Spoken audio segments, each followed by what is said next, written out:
আমাদের এই দুই দলের সামান্য ফাটলের কারণেই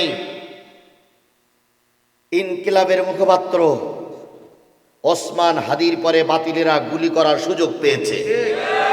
যদি বিএনপি এবং জামাত শিবির এবং ছাত্রদল আবার একজোট হয়ে মাঠে নামে, খোদার কসম বাংলাদেশে পুলিশের বাংলাদেশে গুলি করা তো দূরের কথা, কোন বাতিলেরা মাথা উঁচু করার সময় পাবে না, পাবে না, পাবে না। এই জন্য এখানে বিএনপির ভাইরা আছেন, জামাতের ভাইরা আছেন, আমি কোনো রাজনৈতিক নেতা হয়ে এখানে আসিনি। শুধু একটাই বক্তব্য, কে ক্ষমতায় যাবে ওটা আমাদের দেখার বিষয় না। আমাদের দেখার বিষয় আমরা আগে এক ছিলাম, এখন এক থাকবো। আমাদের ভিতরে ফাটল সৃষ্টি হলে ক্ষতি হবে আমাদের, আর উপকার হবে আওয়ামী লীগের। কথা বলেন, কথা বলেন। সুতরাং আপনারা কি আওয়ামী লীগের উপকার করতে চান? ও আমার জাতি আওয়ামী লীগের উপকার করতে চান? তাই যদি না হয় আজকে কোরআনের পক্ষে শপথ দিতে হবে। বিএনপি জামাত ভাই ভাই, দেশের কোনো ক্ষতি নাই। বিএনপি জামাত এক হও, দেশের জন্য রাস্তায় নামো। বিএনপি জামাত ভাগ হওয়া, ওই বাতিলের আবার আমাদের ঘরের পাশে গুলি করতে বাধ্য হবে। বলুন তো, বিএনপি যদি ক্ষমতায় যায় আমাদের কোনো ক্ষতি আছে? বিএনপি ক্ষমতায় যাক, তারা বলতেছে আমরা মদিনার সনদ দিয়ে রাষ্ট্র পরিচালনা করব। এর আগে আওয়ামী লীগও বলেছিল মদিনার সনদ দিয়ে রাষ্ট্র পরিচালনা করব, কিন্তু পরবর্তীতে দেখলাম মদিনার সনদ হয়নি, হয়েছে মোদির সনদ। এই কিসের সনদ বলেন, কিসের সনদ? মদিনার সনদের জায়গায় কিসের সনদ হয়েছে? আমরা মদিনার সনদ দেখতে চাই, মোদির সনদ আর বাংলাদেশে দেখতে চাই না। আপনারা মদিনার সনদ করবেন, আলহামদুলিল্লাহ, আমরা তো ওই জন্যই লড়তেছি। তা আপনি যে মদিনার সনদ করবেন, রসুলের মৃত্যুর পরে মদিনার সনদ করেছিল আবু বকর সিদ্দিক রাদিয়াল্লাহু তাআলা আনহু। কথা বলেন ঠিক না বেঠিক? আবু বকর নামাজি না বেনামাজি? আপনি মদিনার সনদ করবেন, কয় ওয়াক্ত নামাজ পড়েন আপনি? আবু বকর মদিনার সনদ করেছিল, মুখে দাড়ি ছিল না, ছিল না? আপনি মদিনার সনদ করবেন, 95 বছর বয়স, এখনো দাড়ি গজায়নি। আপনারা কি করে মদিনার সনদ কায়েম হবে আমি জানতে চাই। মদিনার সনদ করতে গেলে 3.5 হাত বডির ভিতরে ইসলাম থাকা লাগবে না, লাগবে না? আপনার 3.5 হাত বডির ভিতরে ইসলাম নাই, আপনি কি করে মদিনার সনদ করবেন? এরপরেও যদি কোনো জিবরাইল ফেরেশতা নাজিল করে মদিনার সনদ আপনাদের দ্বারা বাস্তবায়ন, আলহামদুলিল্লাহ, আলহামদুলিল্লাহ। আমাদের ভিতরে কোনো রেশারেশি ফাটাফাটি গন্ডগোল আমরা চাই না। কথা বলেন, কথা বলেন, কথা বলেন। আল্লাহ আমাদের বোঝার তৌফিক দিক। আমার ভাইয়েরা, রাসূল ধর্মের কথা বলতে লাগলেন, আবু জাহেল বাহিনী দারুণ খেপে গেল। এক পর্যায়ে রসুলের মাথার পরে তারা আঘাত করলো।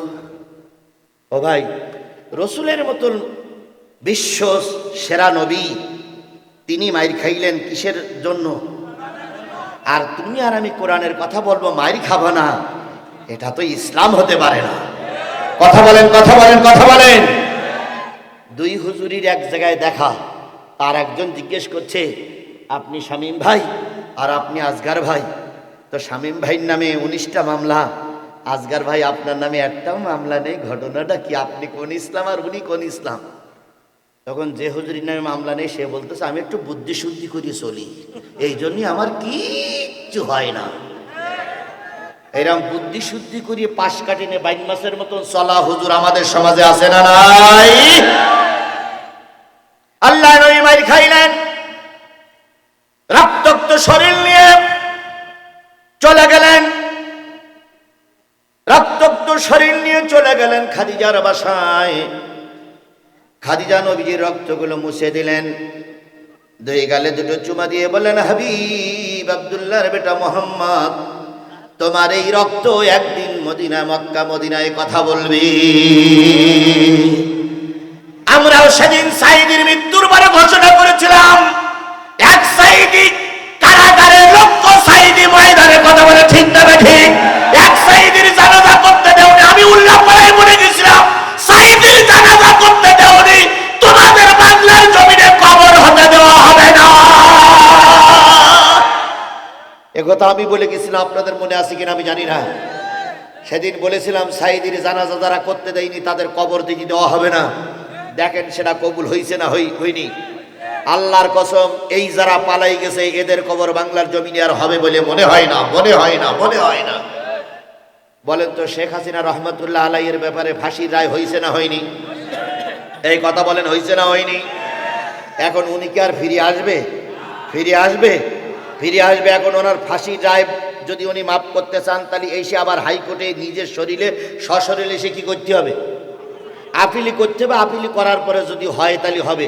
আরেকটা পদ্ধতি উকিলিরা বের করেছে, বলবো বলবো সে পদ্ধতিটা হলো, উকিলিরা বলতেছে বাংলাদেশে এই পর্যন্ত স্বাধীন হওয়ার পর থেকে কোনো মেয়ে লোকের ফাঁসি দেওয়া হয়নি। মেয়ে লোকের ফাঁসি দেওয়ার মতন মঞ্চ আমাদের দেশে নাই। তারপরে বলে নাউজুবিল্লাহ। আচ্ছা, বলতে থাকেন। মেয়ে লোকের ফাঁসি দেওয়ার মতন কোনো মঞ্চ বাংলাদেশে নাই। সব পুরুষ লোকের জন্য, মেয়ে লোকের কখনো ফাঁসি হয়নি। হয় আমৃত্যু হয়েছে, না যাবজ্জীবন হয়েছে, কিন্তু ফাঁসি হয়নি। এখন যদি শেখ হাসিনা ফাঁসির থেকে বাঁচতে চায়, তাহলে পেটে একটা বাচ্চা নেওয়া লাগবে। এটা কিন্তু আমার বক্তব্য না, উকিলদের বক্তব্য। উকিলেরা বলেছে পেটে যদি একটা বাচ্চা নিতে পারে, তাহলে বাচ্চার দোহাই দিয়ে ওনার ফাঁসিটা মাফ হয়ে যেতে পারে। তাই আজকে বাংলাদেশের থেকে একটা রব উঠেছে, ম্যাডাম আপনি গেছেন দুলাভাইয়ের বাড়ি, দয়া করে কোন হিন্দু ডেকে দুলাভাইয়ের সঙ্গে কাজটা সেরে নেন, পেটে একটা বাচ্চা নেন, ফাঁসির কাজটার থেকে বেঁচে যাবেন। এই ছাড়া আর বাঁচার কোনো সুযোগ নাই।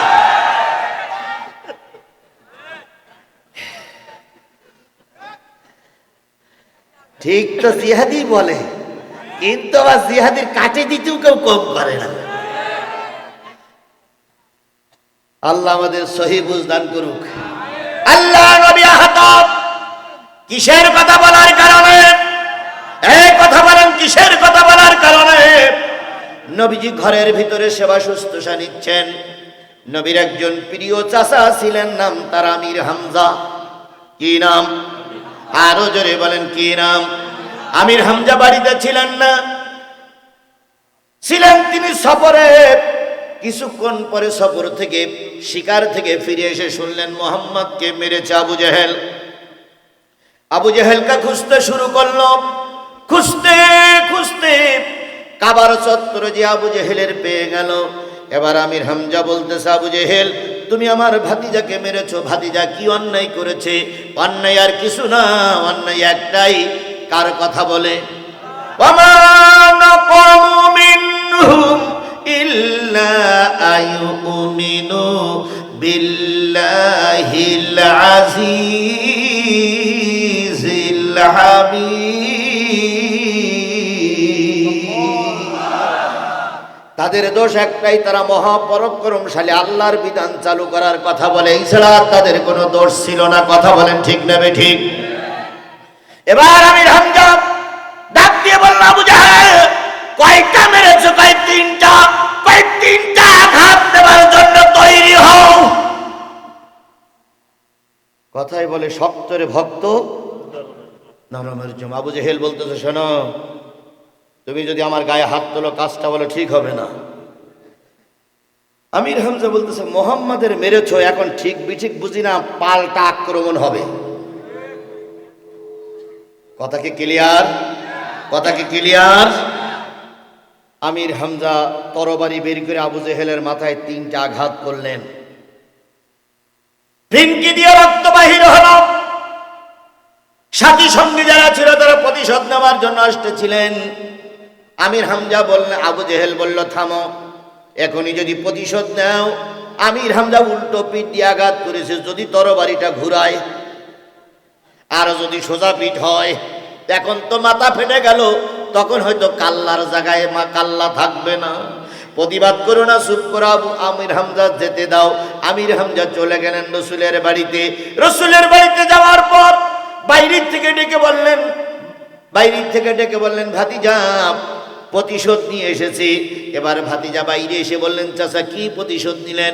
কয় তিনটের বিনিময়ে তিনটে দিয়ে আসছি। এবার নবীজি বললেন, ও চাচা, বাড়ির প্রতিবাদে বাড়ি না দিয়ে যদি আপনার মুখে কালেমা শুনতাম, আমার জীবনটা ধন্য হতো, আল্লাহ আপনার পরে খুশি হতেন। আমির হামজা বললেন, তুমি কালেমা পড়লে, আমি কালেমা পড়লে তুমি যদি খুশি হও, আমার বৌমা খাদিজাকে সাক্ষী রেখে, আল্লাহকে সাক্ষী রেখে, তোমাকে সাক্ষী রেখে ঈমানের কালেমা পড়ে নিলাম, লা ইলাহা ইল্লাল্লাহু মুহাম্মাদুর। তাহলে রসুলকে ক্ষমায় বিশ্বাসী ছিল না প্রতিশোধে বিশ্বাসী ছিল? এই কথা বলেন, ক্ষমায় বিশ্বাসী না প্রতিশোধে বিশ্বাসী? আমরাও যারা ইসলামের পক্ষে তারাও সবাই ক্ষমায় বিশ্বাস করি, কথা বলেন ঠিক না ঠিক? সুতরাং আজকে কারোর পরে আমাদের অভিযোগ নাই, আমরা ক্ষমায় বিশ্বাস করে সবাইকে কোরআনের পথে আহ্বান করলাম। যদি প্রতিশোধে বিশ্বাস হতো, বিএনপির একজন সিনিয়র নেতা, নাম হলো মেজর আখতারুজ্জামান, আমরা যদি প্রতিশোধে বিশ্বাস হতাম, বিএনপির একজন সিনিয়র লিডার, বীর মুক্তিযোদ্ধা, জনপ্রিয় 3 নম্বর সেক্টর কমান্ডার, 2বার না 3বারের এমপি, তিনি গত পরশুদিন আমিরে জামাতের হাতে আমিরে জামাতের গলায় ফুলের মালা দিয়ে তিনি বাংলাদেশ জামাত ইসলামী যোগদান করিয়াছেন।